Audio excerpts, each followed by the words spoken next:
Welcome to the Consulting Leaders Podcast, where we talk about the business of consulting. Whether you're looking to grow your practice or learn from the stories of leaders in consulting, you're in the right place. I'm your host, Guillaume Jouvencel, ex-PwC and co-founder of GHA Marketing. Join me as I interview the best consultants in their niche. Let's get on with the show.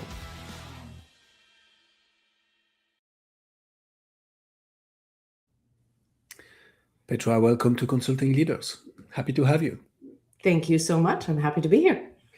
Let's jump into it. So, Petra, tell us a bit the story of what got you into consulting and learning and development. Well, admittedly, it was a bit of an accidental journey. So following opportunities, I've been lucky to have had a lot of opportunities in my career, and this was just following another one of those opportunities. While I was thinking early on, I'd love to be a consultant. I didn't have a clue of what I would consult on, to be quite honest. And so I started a regular corporate career, mostly in travel, tourism, airlines, tour operators, hotels, Germany, United States, Australia, and then ultimately working for an organization here in Canada. And 11 years after moving to Canada, I lost the job. And, then I was like, okay, what next? What am I going to do? And started some contracting work, started exploring all kinds of different new things that I hadn't explored before, and did my coaching certification. And then I started moving into creating my own courses. And I don't even know when I decided to do that. So I can't recall an actual decision. This is where I'm going. And then through that journey, working with entrepreneurs like myself, working with consultants, coaches, holistic practitioners, but also with corporations, it changed and morphed into where I'm at now. So I like the journey and the transformation. It's funny because I rarely hear anybody telling me, oh yeah, my dream when I was, young was to become a consultant. But it's interesting how we end up there, sometimes by accident, sometimes by design, depending on the journey. Yeah. What's the number one problem that you solve now? What is it that you help people achieve? So I want to talk about that from a tactical perspective. What's the actual work we're doing? But then also what I'm really helping them with. So the actual work I'm doing, it might be a requirements analysis for a learning management system. That's usually how people find me, and where they come to me is it's about learning management systems. But it could also be creating courses, putting them onto the learning management system, training people how to use the learning management system, training subject matter experts how to create courses in a way that is applicable to adult learners. I only deal with adult learners, not education in the pure sense. So all those kind of things, I call myself the trusted partner in learning and development from concept to delivery. And I do that on purpose because that's, I think, what I'm really helping them with. I help them to ask the right questions, to come to a decision, to take the decision and move it into a strategy development, to take the strategy and turn it into a plan, execution plan, a rollout plan, an implementation plan. And if they choose to, I can help them step by step through the implementation of that project.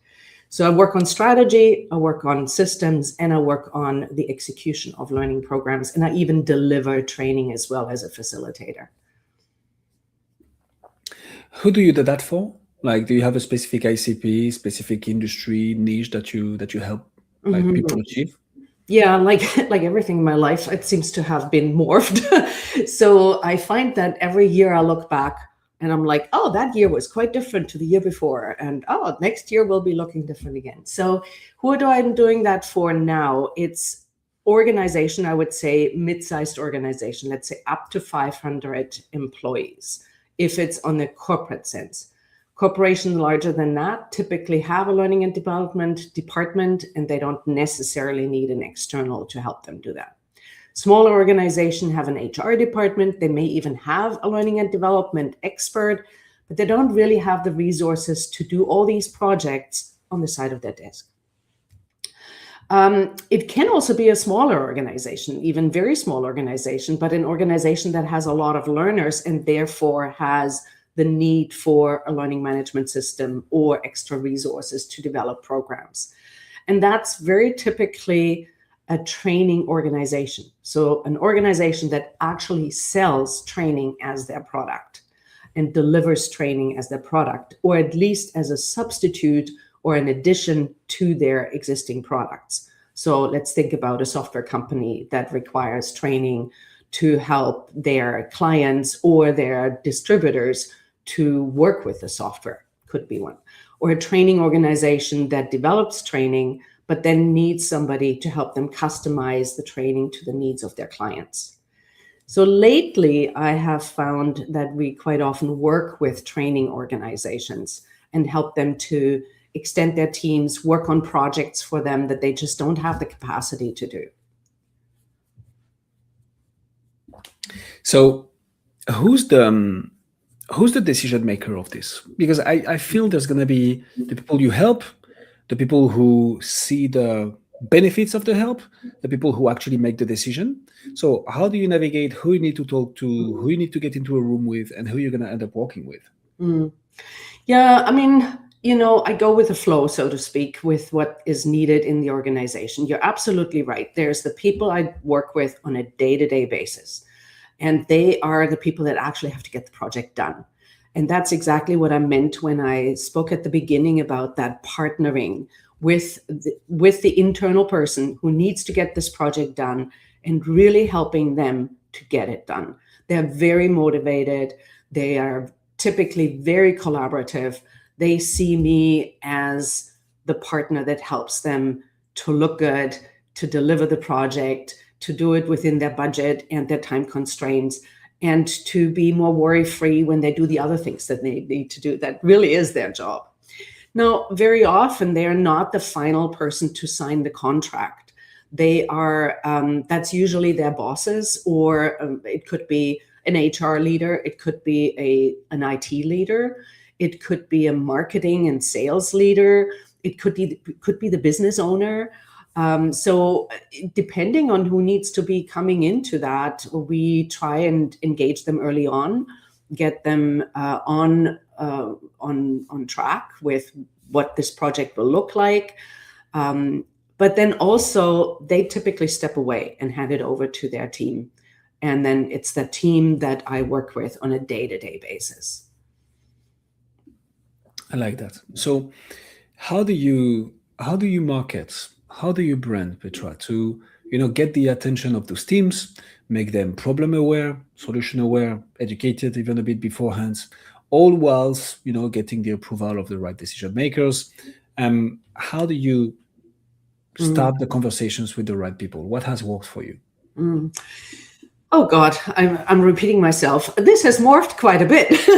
So it has morphed along with the clients. So if I look back, let's say 5 years ago, when I was really focusing on professional advisors, I was doing a lot of different things.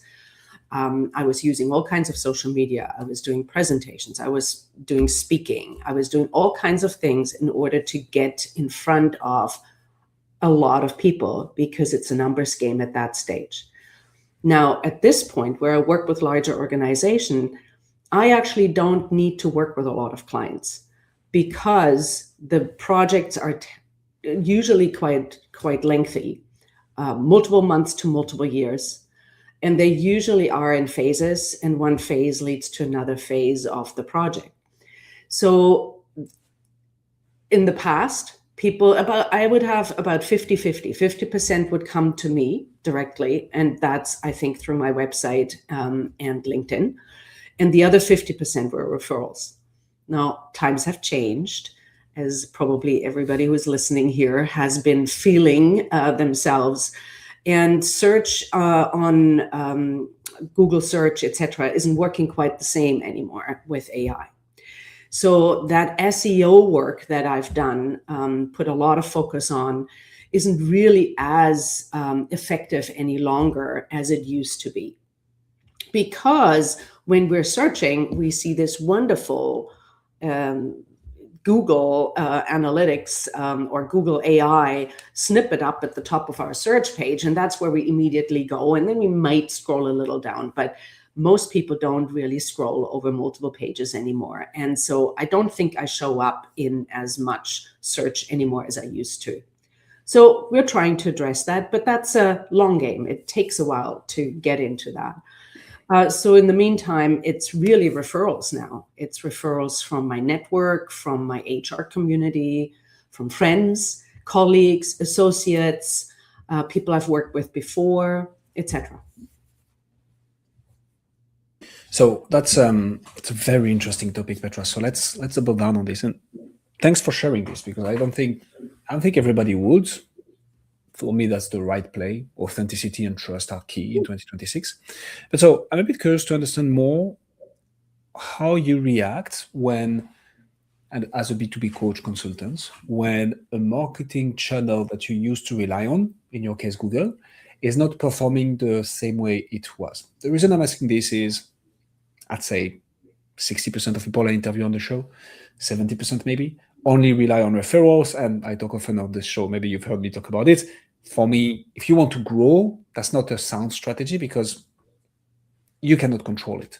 But what happens when the marketing channel that's, once you've gone above the referrals and you have a marketing channel, starts performing less than it's used to? So how are you managing that? How do you decide on what to do next? Do you try to fix it? Do you try to pivot? Can you walk us through your thought process on that? Mm-hmm. Yes. So firstly, I have to say that as a consultant, you're primarily a consultant and not necessarily a marketer. And that's one of the reasons why I've switched from working with individuals and really to the consumer to work with corporates, because I don't have to mass market. So that eases the pressure. But it also means that you don't necessarily see these fluctuations in your marketing as quickly. It takes a while to recognize, interesting. I used to get these inquiries through my website, and for the last 6 months, I haven't seen any. What's going on? So it's not a very immediate thing. And then you start thinking about what could be the going on, and maybe we need to add a new lead magnet to the website, and maybe we need to shift a little bit how we're putting our posts out, or maybe we need to write different articles. And then you're kind of looking at your own searching, and I'm like, I'm searching differently. And I know I'm not unique. Everybody's searching differently. And that's kind of, I had this aha somewhere last year. So then we started researching a bit. So how do we get into AI? And, talk to people and really observe that. And then looking at, okay, can we achieve that as a small organization versus the big guys who have lots of marketing funds? I'm competing directly, let's say, with a learning management system provider who says, we have consulting. We help you. Now, what they don't do is they won't help them in a neutral way. They will sell their own system. While I'm system agnostic, I will always look at requirements and then at systems and see which system fits best. But I have to recognize that the marketing funds that large organizations have to spend and what they can throw behind something will certainly outbid me. So at that point, I have to say, is it worthwhile for me going down that rabbit hole? And, I actually right now, I have 3 groups of students work with me on a project to just review this as a market. It's a capstone project for them. They do a lot of learning, and I get some benefits by giving them the exposure, by giving them materials, and have some benefits to really go deeper into that question. So we're still investigating and we're still considering. And in the meantime, I'm relying more on the referral side and try and kind of kickstart that a bit more to get out there if I have capacity. And at the same time, look at what could this look like and shape up to later in the year. I like that a lot. I'm gonna double down on a few things here. So there is from my experience and what I've seen working in consultants who pivot like you are, Petra, I think there is an advantage in any of the positions. Like if you're one of the bigger players, you have more marketing budget, you are more established, um, but you're also less flexible. Mm. You're also taking a bit more time. Um, you are maybe system constrained, exactly like you described. You cannot take as much risk as maybe what a smaller player could do. There is something huge that we as a company are going to start playing with, and we are looking into this for some of the clients we work with, which is ChatGPT advertising platforms. Mm. Like, there's going to be a window in which big companies won't go into that because it's too risky, it's unknown, they don't know how to make it work. Like, they won't go there. It's a starting platform, so there's going to be a huge arbitrage opportunity. And I think in any pivot that you're looking at, it's obviously looking at your strength, what worked for you, what makes sense, what's your need, right? As B2B coaches and consultants, at the end, what needs to happen is a conversation, right? We are not selling widgets on an e-commerce store. So what's the way to get there? And then what's the best, leverage opportunity that we can use to get there? But I like the approach. And one of the things that you mentioned that is critical, in my opinion, is to be aware that this takes time. And it's important to see progress, but it's important not to be impatient on the results if you're not achieving, in a week what you used to achieve with the marketing channel that you had in the past. Yeah. So really, really like the philosophy here. Yeah. Tell me a bit more about your sales motion. So it used to come from Google referrals. Now it's mainly referrals, your networking partners as well, which is interesting. How do you move from that to a sales conversation, an SOW conversation, a next step, a letter of engagement? Can you walk us through your sales motion, Petra? Yeah. And a sales motion is ever, it's never this, it depends on the client, right? So if a client comes to me and says, we're looking to exchange our learning management system, and we'd like to understand what you can do for us, then it's getting together on a call and really understanding what their problem is and what they're trying to achieve. And then typically what they will say at the end of a conversation is, so during the conversation, of course, they want to have some demonstration that I know what we're doing. So yes, they have checked out my website, they have checked out LinkedIn, and so they know that we have experience in this area. They'll look at some of our case studies where we talk about these are the step-by-step processes we go through in a project like that. Once I know what their concerns are, I can highlight some of their differences. Where are you different? Where are your challenges different to maybe some of the other clients or a different organization? Because every project is different. So once we go through that really is very trust building on their end, because they already get a lot of insights that they typically didn't have before. They are coming away from this call and they have more awareness of things that they need to consider during the project, how to approach a project like this, what will be needed for their end. And then usually they also have an awareness, oh dear, I'm not going to say the other word, oh dear, this is going to be harder than we thought. And then they very often say, well, can you put something together for us, how you would approach this? What would be your phases or your milestones in that? And give us some sort of an awareness for pricing. We understand you need to know more before we do the pricing. So that's usually end of first call. Then from there, I actually work out quite a substantial proposal that gives them an idea of, this is the background, what I understood, what I heard you say, so they can reconfirm, or if I misunderstood something, they can correct me. So we put some assumptions out there. Then I go through, this is the steps I would take. I typically offer to do this in smaller phases, because it gives them the opportunity after phase one. Often phase one is a discovery to go deeper into this. After phase one, they could say, you know what? We don't like working with you. We're going elsewhere. But phase one gives them a much better platform on which they can go to somebody else. Now, again, that builds trust for them. I'm not asking them to sign up after one conversation of an hour or an hour and a half to sign up to work with me for the next 18 months. I'm saying, the first thing we need to do is this, and then we can go further and we need to do the next thing. If you don't like to work with me, then you can take what I'm giving you, that report, and we'll give you a much better starting point for somebody else, or if you want to bring somebody in full time to do the project.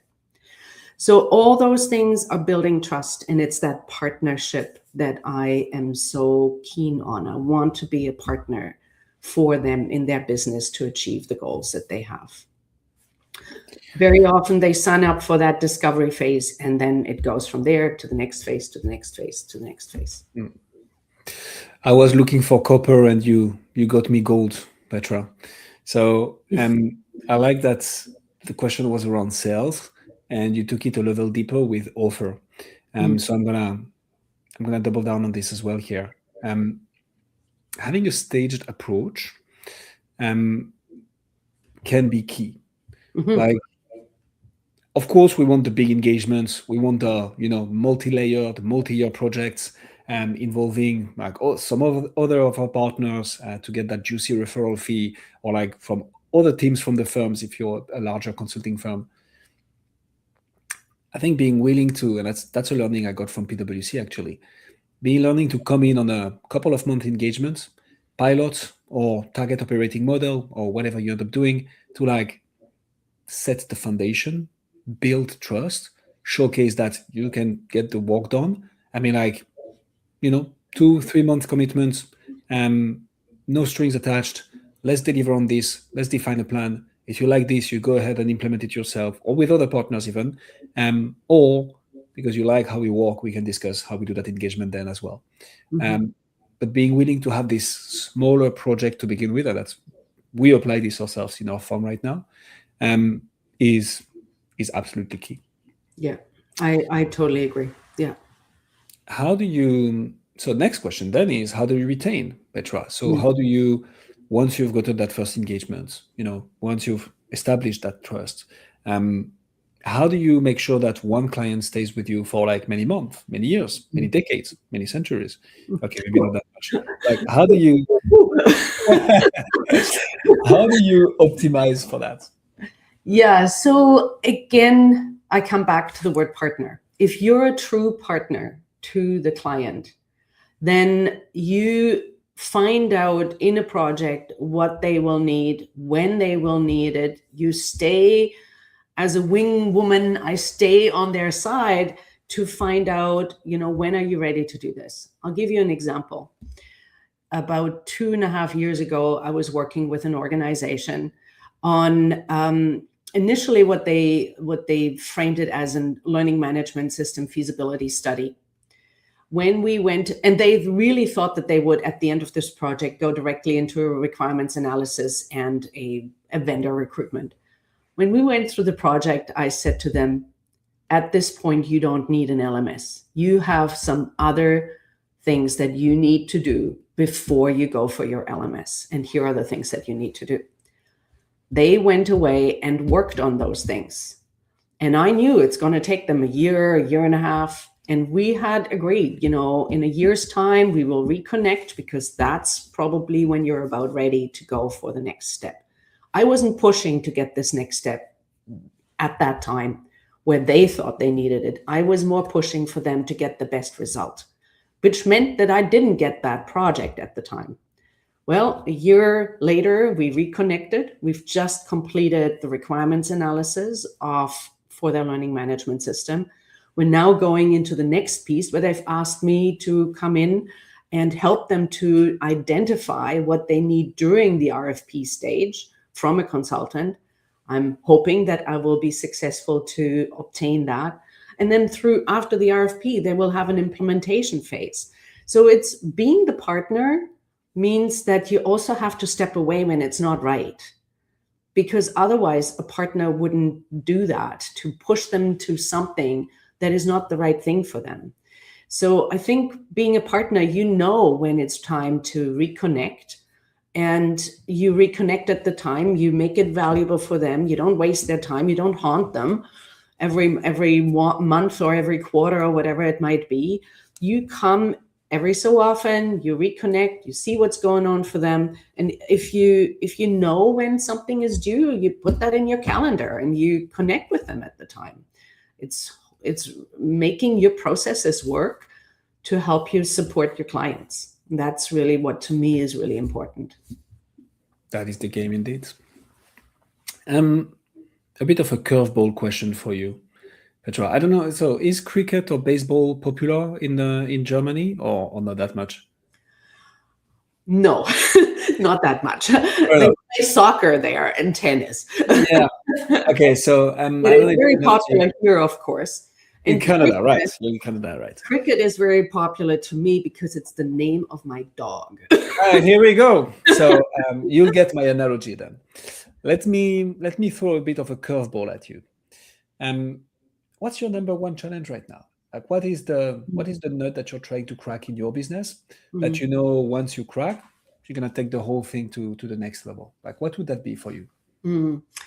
Yeah, so in my business, I have made the conscious decision. I didn't want to have a large business with lots of employees and ultimately build an agency. I didn't want that. Maybe I started consulting a little too late in my game to be wanting to take that risk. I never wanted to take the responsibility if I have 5 staff, 10 staff, 15 staff, to find enough work to keep everybody busy, because in reality, I like doing the work. I less like doing the marketing and sales side of things. Sales is okay because sales now for me is developing these partnerships, but the typical sales like I did in the B2C side was not my game, was not what I wanted to do. So for me now, I have some very trusted contractors I'm bringing in on projects. I lead the projects. I do all the project management. I do the proposals, the pricing, the client management, and I do also some of the work, especially the instructional design, which I really like, or the requirements analysis on the LMS. And then I have contractors to help me to deliver on all that work. So finding the right balance between bringing in enough work so that I'm busy, they're busy, and I also still have that capacity to keep looking for that future work. That's definitely, I think that's a challenge that every consultant have, if they admit it or not. It's just finding, as you're working in the business, you don't have time to work on the business. And if you're working on the business, you're not actually making money until you find the next project. So it's balancing that. And the other challenge to me is staying focused. So when I moved from the B2C to the B2B, I cut a lot of strings. Like I didn't do a lot of things that I did before. All I'm really focusing on is my website, my LinkedIn, and my referral network and networking in that way. So staying focused, not running after every shiny object that is out there, and doing the things that ultimately create value for my clients and then help me run my own business. Those are the things. Everything else, I shouldn't even look at it. So finding out what are those things and being brave to say no to a lot of other things and not get stressed about it. Focus is a challenging one. So good luck with this one, Petra, because it's a tough one. Petra, thank you so much for coming on Consulting Leaders. If people want to find out more about you, see what you do, where should they go? Yeah, definitely my website, petramayerconsulting.com, and my LinkedIn. I'm personally on LinkedIn, and also, of course, my business is on LinkedIn as well. Reach out to me via the website. There's lots of resources, free reports. If you're thinking about an LMS, if you're thinking about course creation, especially like your consultants who might want to build courses for scaling their own business, there's lots of great resources there, how you go about that, how you build courses, how you structure them. That might be helpful. We'll put all the links in the description. For what I'm concerned, I know we are now connected on LinkedIn thanks to this interview. So that's at least one, Petra. Thank you so much for coming on Consulting Leaders. Thank you so much for having me. It was a pleasure. Thanks for joining us on this episode of the Consulting Leaders Podcast. We hope you learned valuable lessons on how to grow your practice and take your business to the next level. Make sure to subscribe and leave us a review wherever you're listening to this show so you never miss an episode. To apply and be a guest on the show, click the link in the description. See you next time.